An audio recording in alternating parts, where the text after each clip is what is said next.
Hopefulness 2.0, day 30. So I cooked some sourdough yesterday night. Come on. Doesn't have a whole lot of oven spring, sadly, so it didn't get very big. And if you can tell, the top is pretty dark. Some spots are black, and the bottom looks black too here. So it's kind of a failure, unfortunately. Which kind of sucks.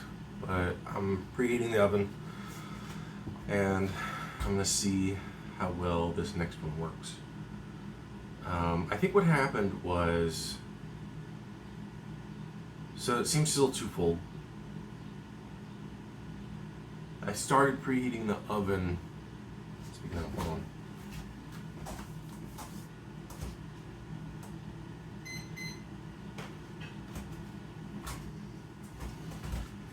I started preheating the oven at the time that I started proofing.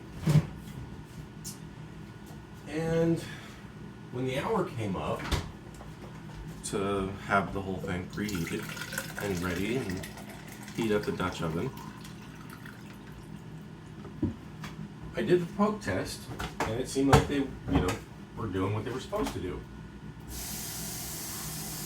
Now, it's possible that they were just fine, I don't know. Or not, I'm not sure. But one thing I noticed when I took it out, it was, okay, so the timing on the second half was about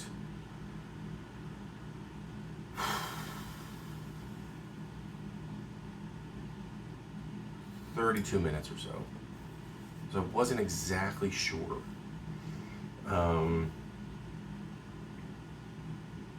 And so that's probably part of it. I'm going to put it in for the second half at about 25 minutes. Because I think what happened here is that through the Dutch oven, since it holds quite a bit of heat, and this oven does get pretty hot, also I found out the minimum temp is 175, which is kind of unfortunate, but it's whatever. So I use it as kind of a way to warm the room, to help with fermentation and the like. And I mean, it got to be like, I think it was 11 o'clock when I finally turned on.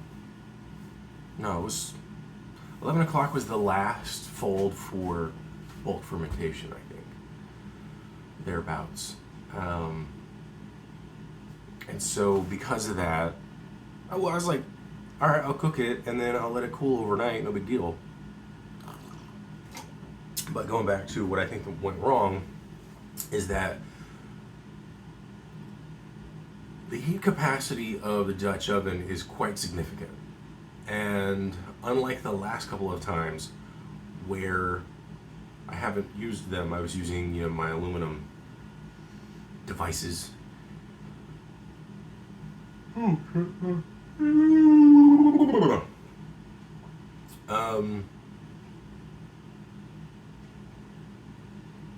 It wasn't getting a whole lot of cooking done through those metal pans before. So the entire body of the bread was getting more, I guess, evenly cooked for the most part, but with less intensity. And so in this case, with the 15 minutes, actually I think it was about 17 for the first initial rise, and then the additional 32, so it's a total of like 49 minutes, almost 50. It probably doesn't need to go that far.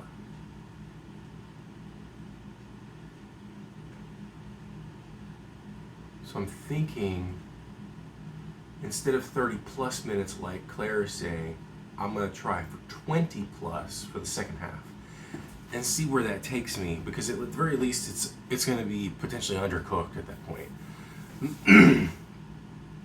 And you know, it's possible that it just wasn't fully proofed. I'm not sure. It should have had more time to proof this time around, especially because, you know, it's doing some of the proofing in the fridge. But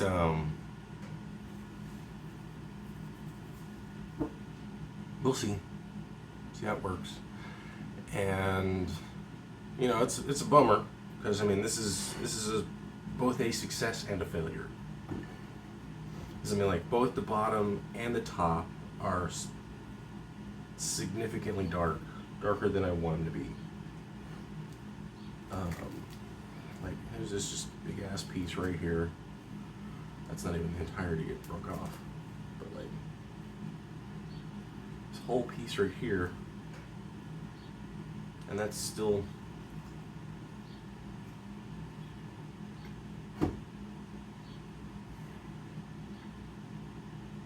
like, there it is. I was wondering when I was going to get that burnt flavor. Super bitter. Oh man, fuck. Super bitter. Oh.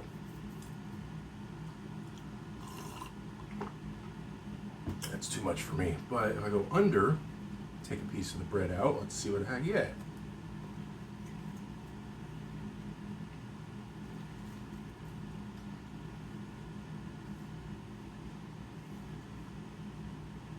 It's still surprisingly dense.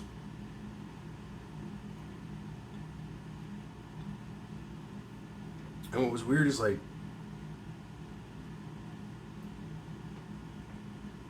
it's like a fucking cave, which is funny.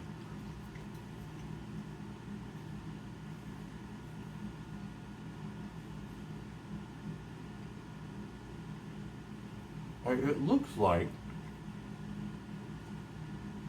I mean, there's all these tiny little bubbles all over it, these little pock marks.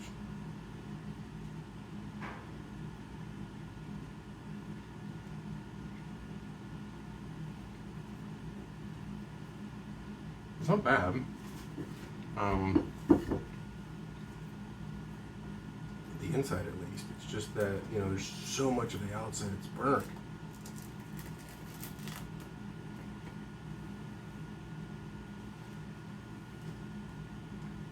This is literally the first time tasting it, because I mean, I just cut it in half right before I started recording.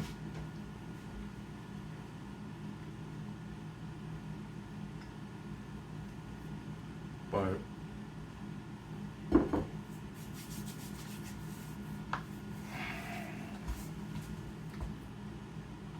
I give it like a 6 out of 10.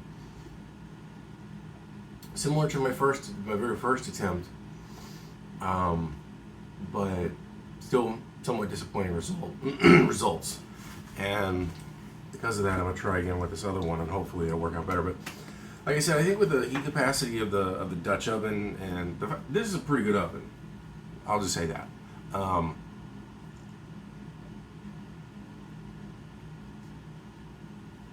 Generally speaking, I need to cook on the lower end of temps or times when recipes call for a specific time frame. I need to cook more. Like, when it gets up to like the middle, that's about the upper from what I need to do. But also trying to, you know, understand working with the Dutch oven too is going to be a little different as well. And since this is, it doesn't have any enamel on it, there's only so many things I'll be able to do with it. I'll have to season it probably after I'm done with this one. So, you know, throw on a bunch of soybean oil, because that's all this is an ingredient, soybean oil. And that's what the manufacturer used to pre-season the pan or the Dutch oven as well. So might have been too much water, but whatever.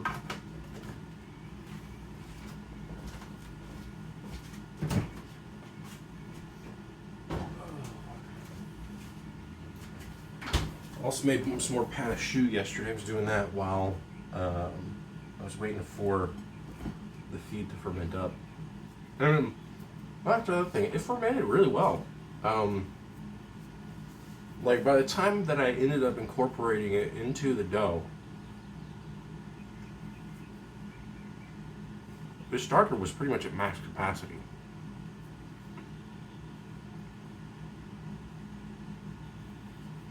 So felt good about that.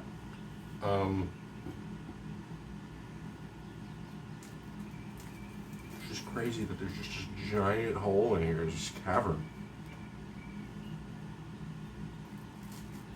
I mean, it's not, the spots that are not burnt are not bad.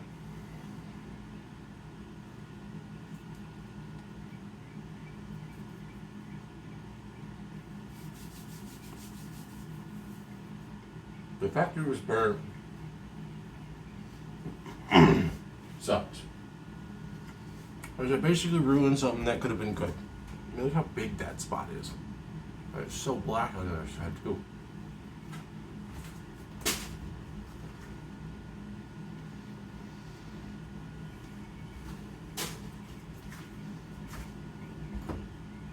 One could say, Justin, that's your impatience talking. It wasn't about impatience. Like, I wasn't expecting to burn a damn thing. I mean, if anything, it wasn't my impatience because it took too long.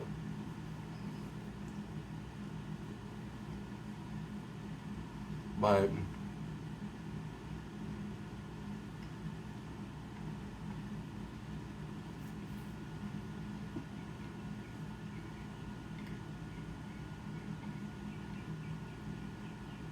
I'm working with a new piece of equipment that I've never used before either.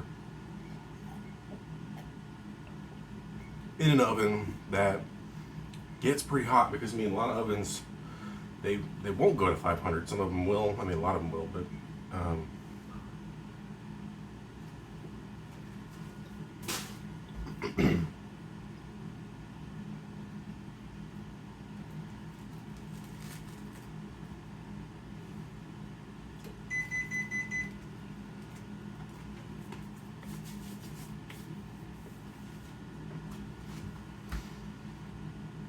still not bad.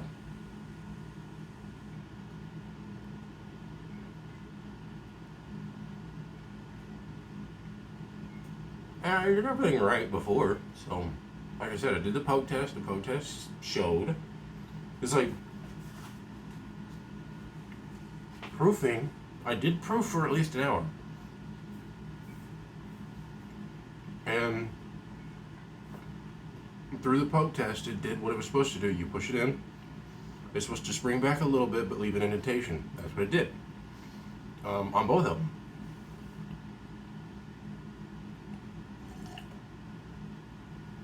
Not to mention the one that ended up in the oven showcased. Well, at least I think I can't remember. One of them. What's the word I'm looking for? One of them did better with the poke test, and I'm pretty sure that was the one that I put. I don't remember. Maybe I didn't. I'm not sure. Maybe that was the one that I put in the fridge. Maybe it's not. But whatever.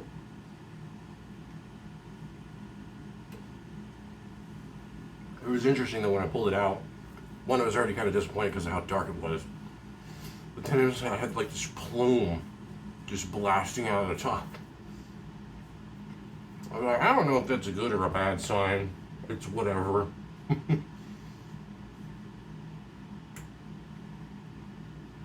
But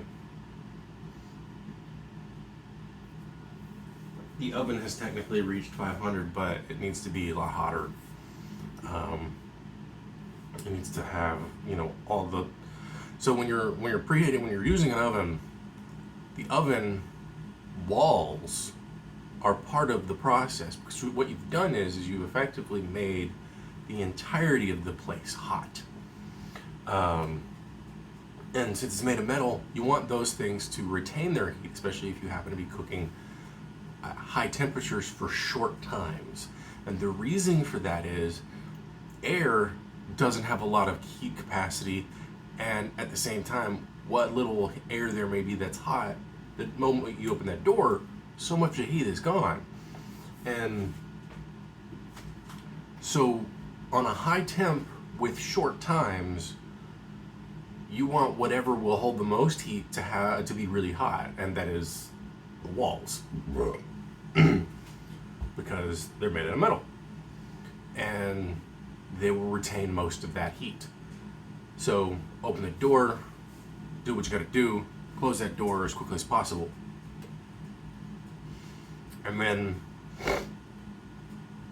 through the beginning processes and all, it should help reattain that upper echelon of heat. And so,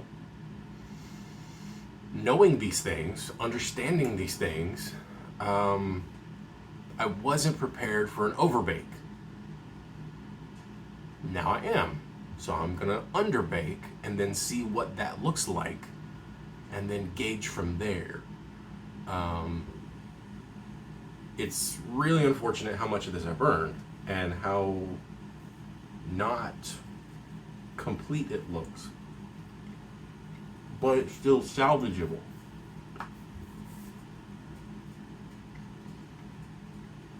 Which is good, at least.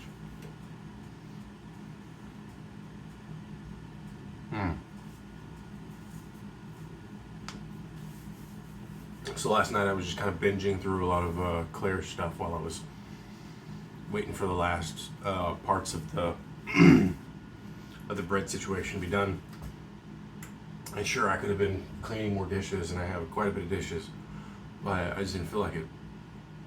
And instead, I was trying to think, like, I was hungry, and then I saw the egg whites that I had in there, a whole 9 egg whites, so it's quite a bit. And I was like, I could just cook these and eat them. It's not that bad, I could make like an egg white omelet or something like that. And so I just decided, I'll just make some scrambled eggs, but with egg whites, and then throw in a single egg just to kind of give it a little bit more binding and some flavor. It turned out pretty good, actually, like surprisingly good, in fact. Scrambled the shit out of them, a la the Gordon Ramsay method that you might find, where he stirs it, kind of like a risotto, and takes it off the heat, and continues stirring it until everything's nice and thick. I wasn't too happy about the water that just wouldn't evaporate, and I didn't want to super overcook them. The water was fine, actually. Like, it didn't taste bad. It just tasted like seasoned water, in effect. And I probably could have actually gone a little further with them. Not, But it seems like whites are a little bit more resilient than yolks, which makes some sense. It's mostly proteins.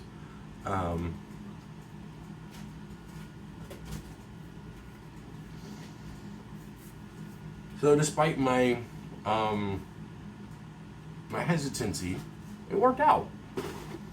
Threw in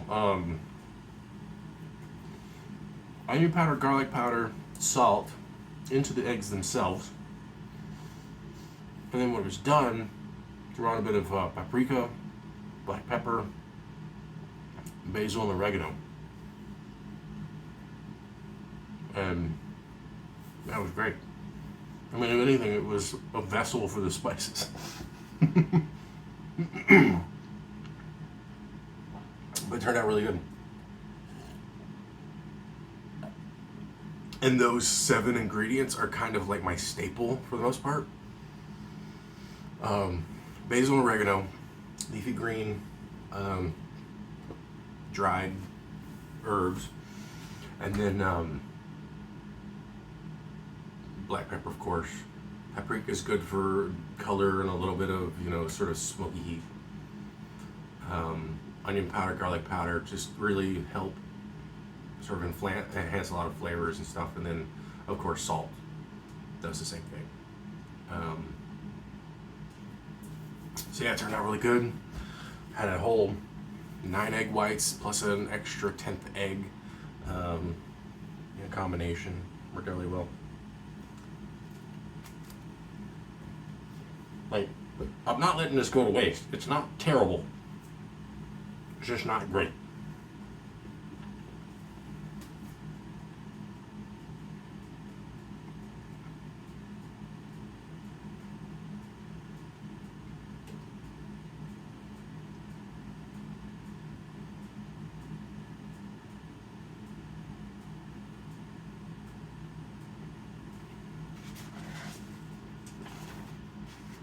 Using and caring for pre-seasoned cast iron performed via a simple routine.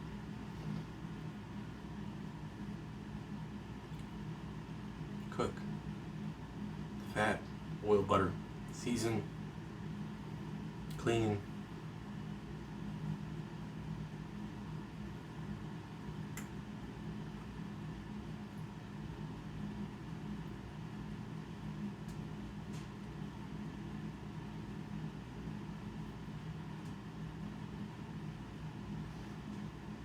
Cast iron will rust when left to air dry or get damp, which is why you gotta season them.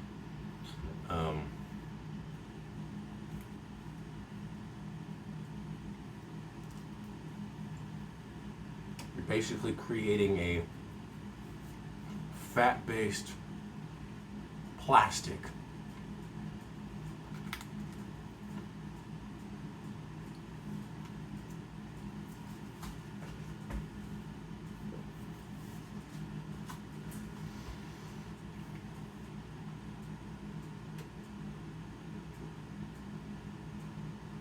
So, a disappointing outcome, but not a total loss. Which is better. I was going to say ideal, but not ideal. Ideal is, what I've been successfully doing the last couple of days, which is like doing a thing and then it being awesome.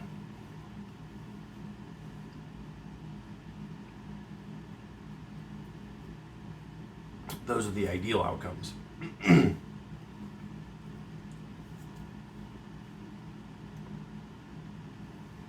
But it's not terrible.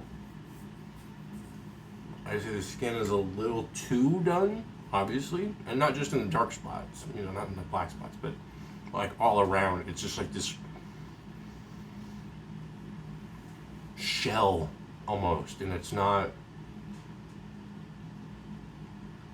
Like, I know that sourdough is harder on the outside, but like it's almost like a hard plastic in a way. I created a Kinder egg by accident.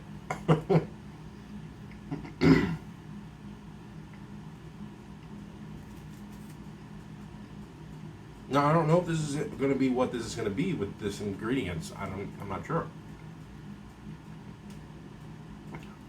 But we shall see. Maybe the next one will turn out better. I'm not sure.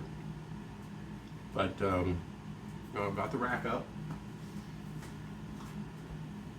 Just like I did last night. Dutch oven was already in the oven anyway because I let it cool off with the oven. Because there's no point in keeping a Dutch oven on top to cool off. Just keep it in the fucking oven. That way, you don't have to worry about possibility of touching it, burning yourself, or anything like that. And then, unless you need to use the oven again, I don't see any point sitting on top of the stove out in the open and potentially causing further problems. So just let it cool down with the oven. Crack the oven door, the hot air escape and everything. And, you know, if you get too close to it, chances are you'll just bump into it and close the door.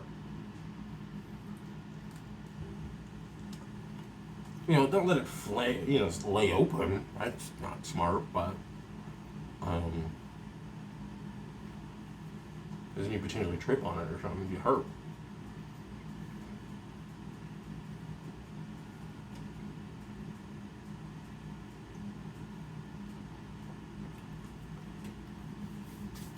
So they didn't call me yesterday. They said they were going to call me at 12:30. Didn't call me. I waited for like an hour, and then went on with my life. I had a phone call with my therapist. And then the people from last week who haven't scheduled with me whatsoever any phone calls, they call me again, and then they're like, called again, no answer. And I'm like, I sent you an email that said you can schedule with me. I might be available after 12, but that doesn't mean that I'm just going to pick up the fucking phone. That means that is a time slot in which we can communicate. So I'm going to do the, as per my last email,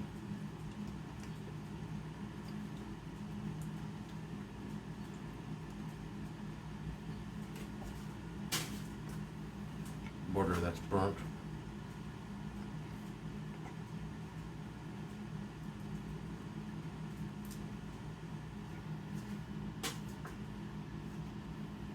Like the toughness in which I'm tearing into this reminds me of like trying to tear a piece of cloth. Again, it's not bad. Most of it anyway.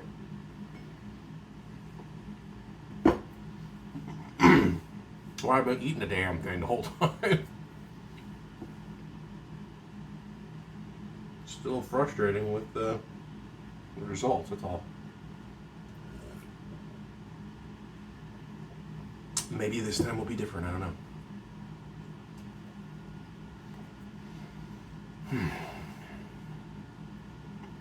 But we'll see. I'm gonna at least check it.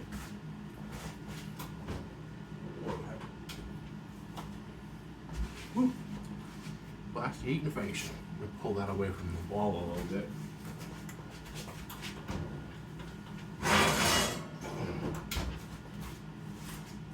A little bit more in the middle. Because I mean, I still have what? Set my timer. Still 30 minutes before. Because again, you want to make sure that you're gonna have a lot of heat.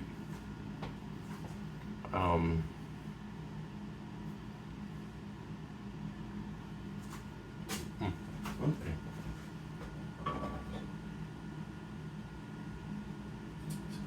Here for now. That way it's not, you know, sort of being blasted by heat and then gets hot and then I touch it and it's like, ow! That would suck.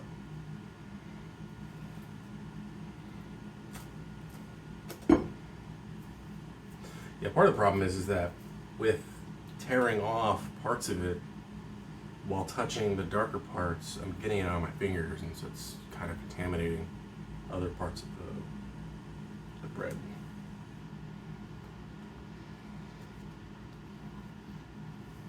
But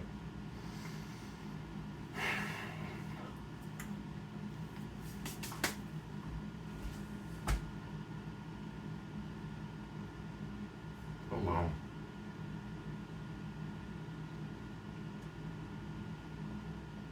Hell, I was just like yesterday on the phone, my therapist was like, I kind of just want to be alive. That's really all I give a shit about now. Which is weird for me to say because it's not something that I've been really thinking of wanting most of my life. And it's not like, yay, life. It's just more like, that's my goal. That's it. That's all it really is. It's just, I'm not trying to be famous or make a podcast anymore or any other shit that I wanted to do back in the day. It's, I've lowered my my ambitions quite a bit. And now it's basically just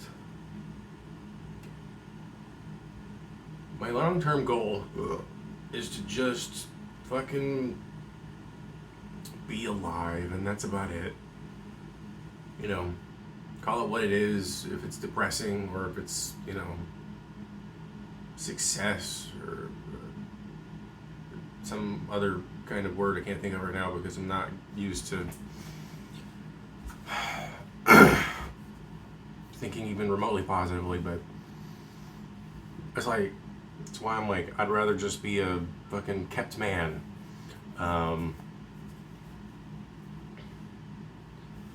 And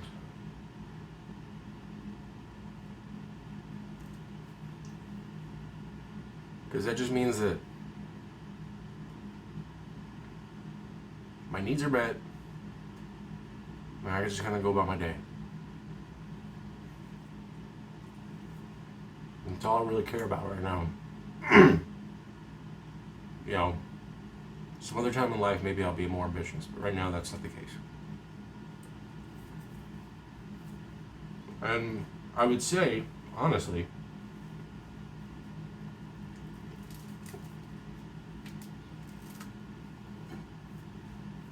that's where we kind of should all start.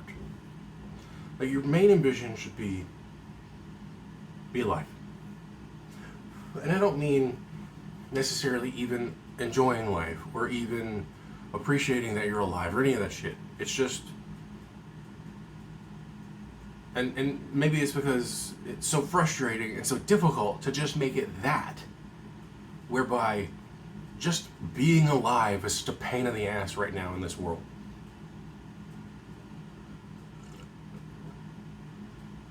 You know, when you're a kid and all of your needs are met, you don't really have to worry about that so much.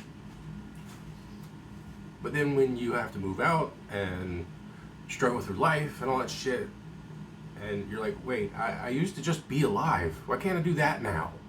Why can't I have that anymore?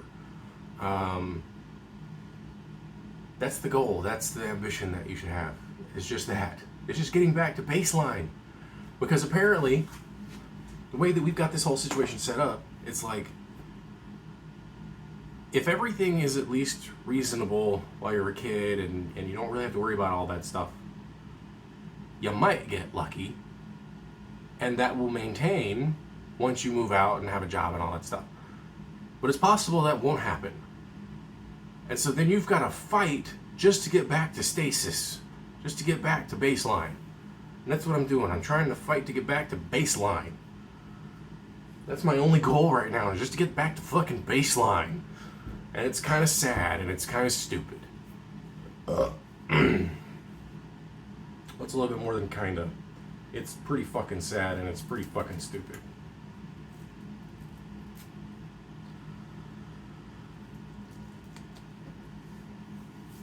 And there are people out there who say that it's a moral failure, or it's a laziness, or some other shit. That it's effectively your fault if something like that happens.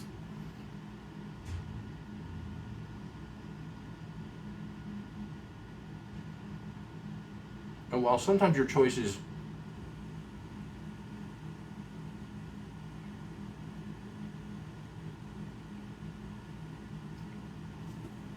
can put you under baseline, it's a moral and that's an overall just failure of a system that's in place. If it's so difficult just to get back.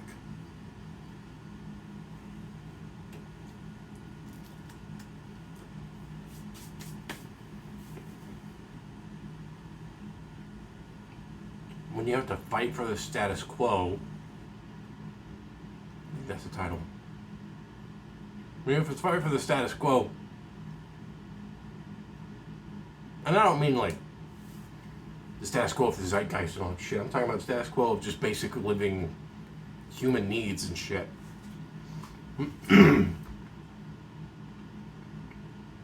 There's a big problem.